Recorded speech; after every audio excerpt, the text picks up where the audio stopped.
They don't have ships left. They don't have planes left. They don't have ships, they don't have planes, but they have got missiles.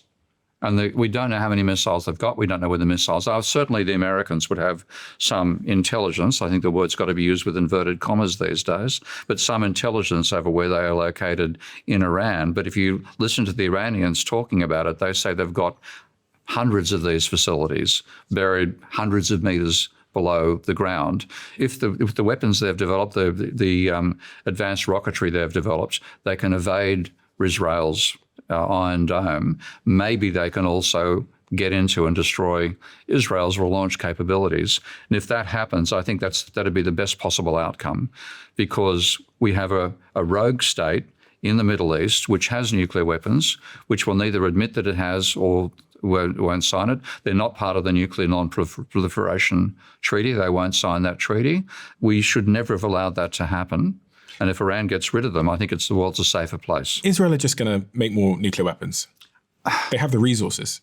You need a hell of a lot of technology and a hell of a lot of intelligent people to do that. If you've already lost the war.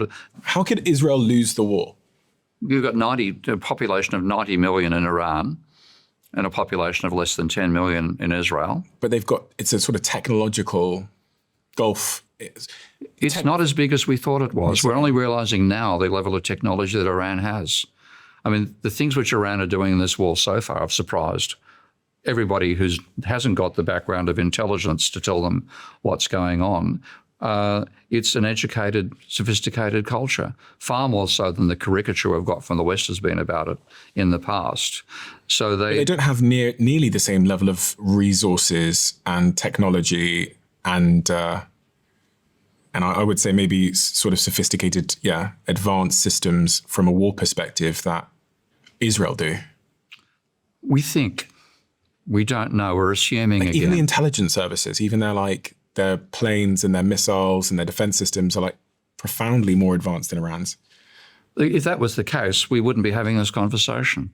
It's 3 weeks after the war began, or 4 weeks, The original belief that Trump has would be over in one day. That's proved false. I think that's in part because of what you said, because they've prepared for decapitation. Yeah. If I was the supreme leader of Iran, that's the sort of approach I would have taken, which is you take me out and actually you've got a bigger problem because now you've got to negotiate with 41 or 31 different sort of sub-militaries. And that's an impossible task. Yeah. And the Iranians were aware of that. And they've got a huge army. They can conscript far more people than Israel has. It's, to me, if it gets down to a conventional military, then it's possible that Israel could lose that as well. On March 21, Trump threatened to obliterate Iran's power plants if they did not fully reopen the Strait of Hormuz within 48 hours. Oh. He then came out and said that he was pausing that because Iran were negotiating.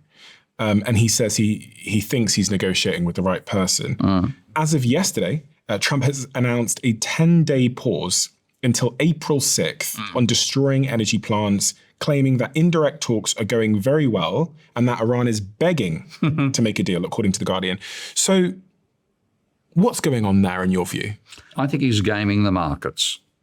I really think he's using it to cause the oil price to go up and down and gaming at either side. And somebody in his circle, people are making a fortune playing the ups and downs. You really think that's the case? Yeah, I do. I mean, because there's lots of ways to make money that don't involve crashing the global economy, losing the midterms. Yeah, you'd think of that. You've got ethics, you've got empathy, you've got morals. Trump has none of those things. Do you not think it's just again, if we look at Trump's pattern of behavior over time, even with the tariffs, the same pattern of behavior occurred there where he would come out and say, every leader is calling me, they can't stop calling me, they all want to make a deal, I'm going to do a tariff on you 10%, wait, no, I'm not, pause, call me. Yeah. It's the same pattern of behavior. It's manipulating make a threat, the system, You then blackmail the person to try and negotiate with you. When they don't, you hit them with the thing hard, and eventually, in the end of the day, you don't really do any of the stuff you threaten to do because you've sort of manipulated a person into getting your way. It's the same pattern of behavior. We're going to smash you if you don't call me.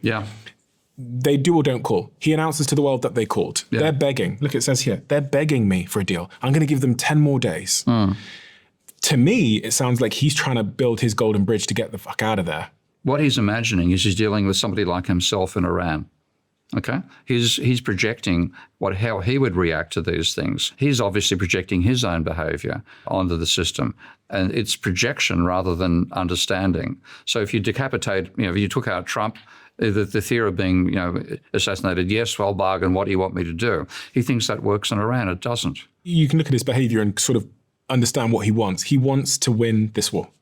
And he wants to win the war and get out of there, because that's what he's been saying. We've won every day. Yeah. We've won. More missiles go in. We've won. So that's clearly what he wants to happen. Yeah. The problem is winning here doesn't seem like a straightforward thing. No, it's not going to happen. No pun intended with the Strait of Hormuz, but it really doesn't seem like a straightforward thing. Yeah. So it's my opinion now that they are a little bit stuck, because if you leave now, you lose. Yeah. Iran start firing at Israel. Israel don't stop, even though you tell them to. Yeah. They start firing at each other. The whole thing blows up. They keep the Strait of Hormuz closed. Oil prices go up. It looks terrible, terrible, terrible for Trump. He might find himself in a Bush situation where his legacy, and I think that's such an important word for a man that can't be elected for a third term, his legacy is tarnished in the same way that Bush's legacy was tarnished by going to war in the Middle East. I think his greatest fear, Trump's greatest fear, you'd think back through all of these moments over the last couple of years where he talks about the Nobel Prize. I think he's trying to put himself on the Mount Rushmore of presidents in history's mind.